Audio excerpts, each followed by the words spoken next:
OS பக்தி நேயர்களுக்கு வணக்கம். இப்போ வந்து தனுசு ராசிக்காரர்களுக்கு என்ன பலன் இந்த ஐப்பசி மாதம் அப்படி பார்க்கலாம். அந்த ஐப்பசி மாதம் என்ன பலன் பார்க்கறதுக்கு முன்னாடி முதலில் நம்மளுக்கு அ தனுசு ராசிக்காரர்களின் அடிப்படை குணங்கள் என்னன்னா, தனுசு ராசிக்காரர்கள் ஒரு வரம்புக்குள் கட்டுப்பாட்டுக்குள் வாழ்பவர்களாக இருப்போம். நான் இப்படி தான் இருப்பேன், இந்த கொள்கைகளோட தான் இருப்பேன்னு சொல்லிட்டு ஒரு கட்டுப்பாட்டு கொள்கைகளுடன் வாழக்கூடியவர்கள். இவங்க ஒவ்வொன்றும் தன் உணர்வுகளை எல்லாம் அடக்கத் தெரிந்தவர்களாக இருப்பார்கள். எதனால் நான் இப்படி வாழ்ந்துருவேன், இப்படி செஞ்சுருவேன்னு சொல்லிட்டு தன் உணர்வுகளையும் அடக்கக்கூடியவர்களாக இருப்பார்கள். மற்றவர்களுக்கு அறிவுரை சொல்லக்கூடிய ஒரு உயர்ந்த நிலையில் உள்ளவர்களாக இருப்பார்கள். இவங்களுடைய அறிவுரை நிறைய பேரை மனமாற்றம் செய்யக்கூடியதாக இருக்கும்.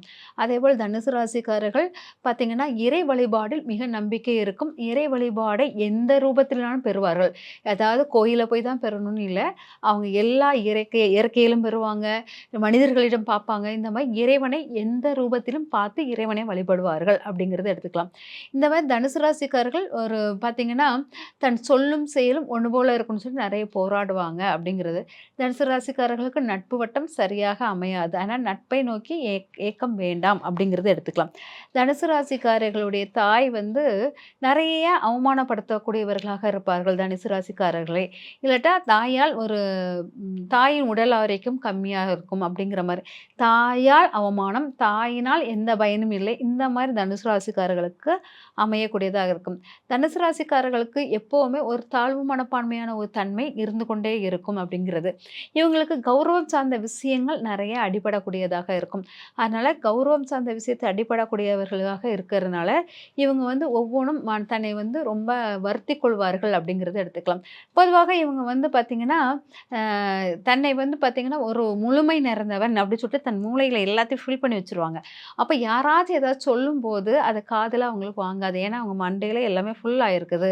அதனால அவங்களுக்கு எதையுமே ஃபுல்லா வாங்கக்கூடிய திறமை இருக்காது. தான் சொல்வது தான் சரி, தான் சொல்வதை கேட்டுக்கொண்டே இருப்பாங்க அப்படிங்கிறத எடுத்துக்கலாம். தனுசு ராசிக்காரர்கள் இந்த மாரி சின்ன சின்ன விஷய அடிப்படை குணங்கள் அவங்க பெற்றிருந்தாலும், இந்த மாதத்தில் அவங்களுடைய இந்த மாதத்தில் அவங்களுக்கு என்னெல்லாம் நடக்கும் அப்படிங்கிறத பார்க்கலாம். தனுசு ராசிக்காரர்கள் நட்பு வட்டத்தில் கவனம் செலுத்தி, நட்பினால் நிறைய கெட்ட பேர் ஏற்படக்கூடியதாக இருக்கும். ஆனால் நண்பர்களிடம் கவனமாக இருங்க அப்படிங்கிறத எடுத்துக்கோங்க. பழைய நண்பர்களிடம் சேர்க்கையிடம் கவனமாக இருங்கள். பழைய நண்பர்கள் உங்களை உணர்ச்சி வசப்பட செய்வார்கள் அப்படிங்கிறது இருக்குது. இல்லீகல் ரிலேஷன்ஷிப்பில் கொஞ்சம் அஜாக்கிரதையாக இருந்துறீங்கன்னா உங்கள் வாழ்க்கை இதாயிரும், பாழாகிவிடும். அதனால அதுலேயும் கொஞ்சம் கவனமாக இருங்க அப்படிங்கிறது. அதுக்கப்புறம் பார்த்தீங்கன்னா, புதிய முயற்சிகள் ஏதாச்சும் செய்வதை தவிர்த்து விடுங்கள் அப்படிங்கிறது. குடும்பத்தினரிடம் பொய்களும் நிறைய மறைச்சும் பேசுவீங்க அப்படிங்கிறது இருக்குது. அதே சமயம் பார்த்தீங்கன்னா, திருமண வாய்ப்புகள் கொஞ்சம் இந்த மாதம் பண்ணாதீங்க ஐப்பசி மாதத்தில் அப்படிங்கிறது இருக்குது. கணவன் மனைவியிடையே சிறு சிறு பிரச்சனைகள் உருவாகக்கூடியதாக இருக்குது. கணவன் மனைவிக்குள் பிரச்சனை உருவாகுவதனால் கணவன் மனைவியிடையே கேப் கொஞ்சம் இருக்கிறதுனால பேச்சுவார்த்தைகள் கொஞ்சம் குறைச்சிருங்க. பேசாமல் கொஞ்சம் அமைதியான நிலையில் போனீங்கன்னா அந்த பிரச்சனைகள் குறையும் அப்படிங்கிறது இருக்குது. கௌரவம்ங்கிற சொல்லை வந்து பயன்படுத்தினாலும் அது லாபத்துக்காக அந்த கௌரவத்தை இழக்கக்கூடிய தன்மையில் இருப்பதாக இருக்குது. தயவு பண்ணி ஒரு மறைமுக உறவுக்கு முக்கியத்துவம் கொடுக்காதீங்க அப்படிங்கிறத எடுத்துக்கோங்க. அதே சமயம் பெருமாளுடைய வழிபாடு பண்ணும்போது அது கொஞ்சம் லாபத்தில் முடியும். வியாபார தந்திரம் அதிகமாக உபயோகப்படுத்துவீர்கள். வியாபாரத்தை எப்படியாச்சும் வெற்றிகரமாக கொண்டு வரணுங்கிற எண்ணம் அதிகமாக இருக்கும்.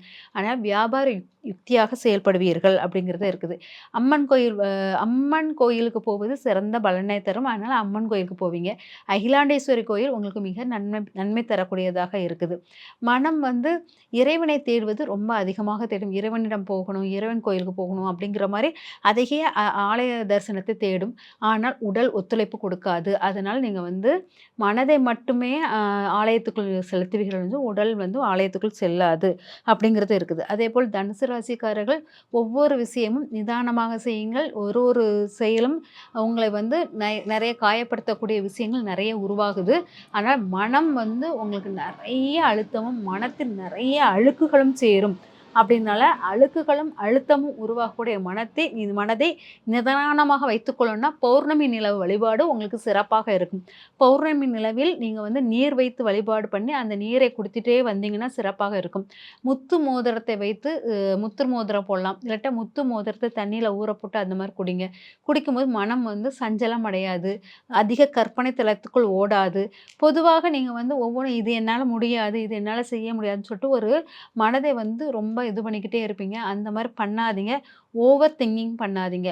ஓவர் திங்கிங் பண்ணி வேலையிலும் சரி, எல்லாத்துலயும் ஓவர் திங்க் பண்ணும்போது, அது உங்களுக்கு நெறைய கெட்டதாக முடியதாக இருக்குது. அதனால இந்த மாதம் உங்களுடைய ஒழுக்க நெறிக்கு ரொம்ப கவனமாக இருங்க அப்படிங்கிறது அர்த்தமாக இருக்கிறது. இன்னொன்னு வருமான விஷயத்தில் கவனமாக இருங்க. வருமானமும் நெறைய செலவுகளாகுவதாக இருக்குது அப்படிங்கிறது இருக்குது. அதேபோல் பார்த்தீங்கன்னா, நீங்க வழிபட வேண்டிய தெய்வம் அப்படின்னு சொல்லினீங்கன்னா, பக்கத்தில இருக்கும் ஒரு அம்மன் கோயிலுக்கு போயிட்டு வந்தீங்கன்னா சிறப்பாக இருக்கும்.